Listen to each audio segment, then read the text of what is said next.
Hey guys, today I'm sharing my stretching routine with you.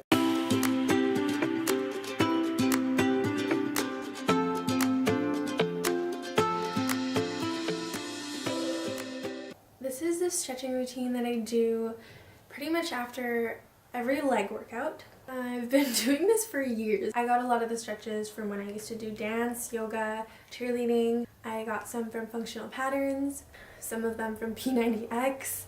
I've always been told that stretching is really important for enhancing your overall performance and preventing injury. It allows you to reach your muscles' full range of motion, which helps with normal muscle length and your mobility. If you're unable to reach your full range of motion, then that is a great risk for joint pain, strains, and muscle damage. People tell me that they're sore for days after they work out at the gym, and then I ask them if they stretch, and they're like shamefully like, no.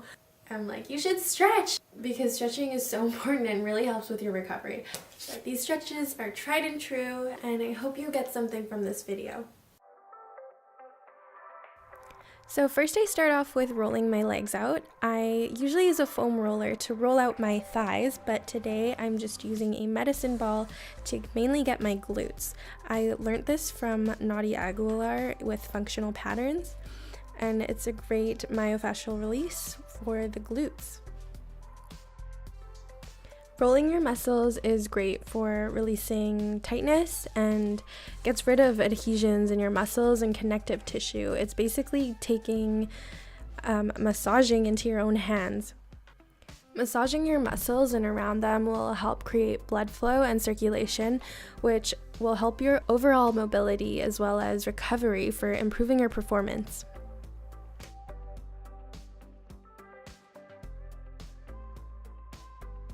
Then I start my stretching. I do 10 different things, and the first thing I do is a lunge. This is a prep for going into the splits. So I start off with the lunge, and this gets my hip flexors and abductors. And when my knee is bent like that, it stretches the quadriceps really well. I learned these stretches when I was in cheerleading, and I've done them ever since, which helped me achieve the splits. The second thing I do is sit back and extend my leg to stretch out the hamstring and the glutes. I'll also use this to find mind-to-muscle connection to the muscles that surround the tendon that shoots through my glutes down the thigh, calves, ankle, and foot. And that leads me into the splits, which is the third stretch that I do. While I'm stretching, I square my hips out as much as I can to my front foot so that I have proper alignment.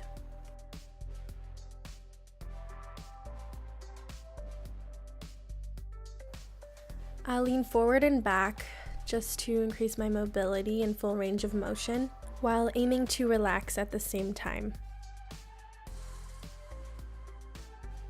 Then I'll switch to the other side and make sure I do all those 3 stretches on both sides.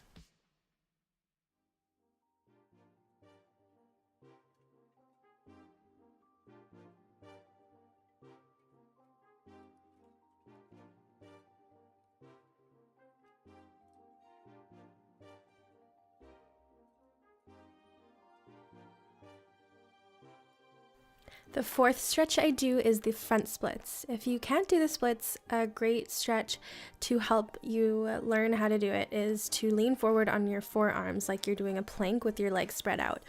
And I used to hold that for a minute and increase the amount of time I could hold it for and try to relax at the same time. Definitely challenge yourself, but don't push it because you could strain your muscles, which I've done. I thought I still had the splits after a few years, and I pulled some muscles. So while I'm in the splits, I do 2 little sub stretches to get some stretching in my upper body. These 2 stretches I learned from when I used to do dance. I will stretch my side body to get my intercostal muscles underneath my ribs, and I'll pull through into my arms and wrist. And at the same time, I'll be flexing and pointing my toes to get some stretching in my calves. Then I'll square my hips to my foot and extend my torso over my knee to stretch my lower back. And it also gets deeper into the hamstrings and calves. I notice that I have really tight calves, so I like to get a good stretch in there anytime I can.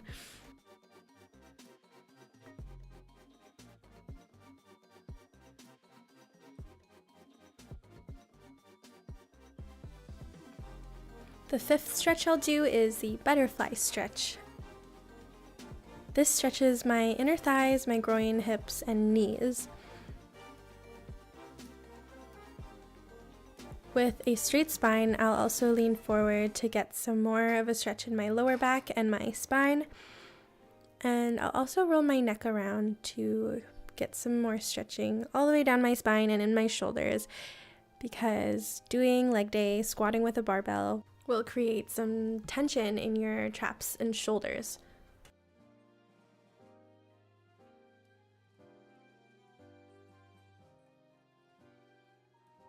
The sixth stretch I'll do is a forward fold. I actually overlooked this stretch and didn't do it for a really long time because I could do the splits and thought that for some reason I didn't have to do the stretch.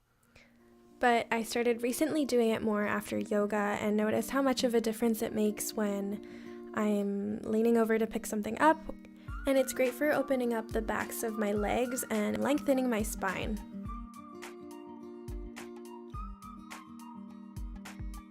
The seventh stretch I do is the Pigeon Pose.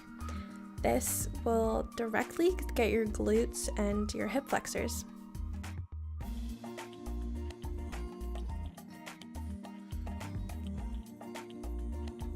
The eighth stretch I do is the downward dog, known in yoga. This energizes your whole body and stretches your shoulders, hams, calves, arches, and hands, and actually calms your brain, relieving stress or mild depression. And then I'll go into a vinyasa flow from downward dog to plank, chaturanga, which is a half push-up, and then up dog back to downward dog. The ninth thing I'll do is stretch my ankles and roll them out, making sure that I'm releasing anything in my feet because that is the foundation of your legs, and gotta have a good foundation to have a complete leg recovery. The 10th and final thing I like to do are handstands. It's not really a stretch, but after training legs, I like to get the blood flow going the opposite direction to help my circulation. And I like to get some engagement in my upper body and core, making sure that I still have balance with the muscles that I just worked.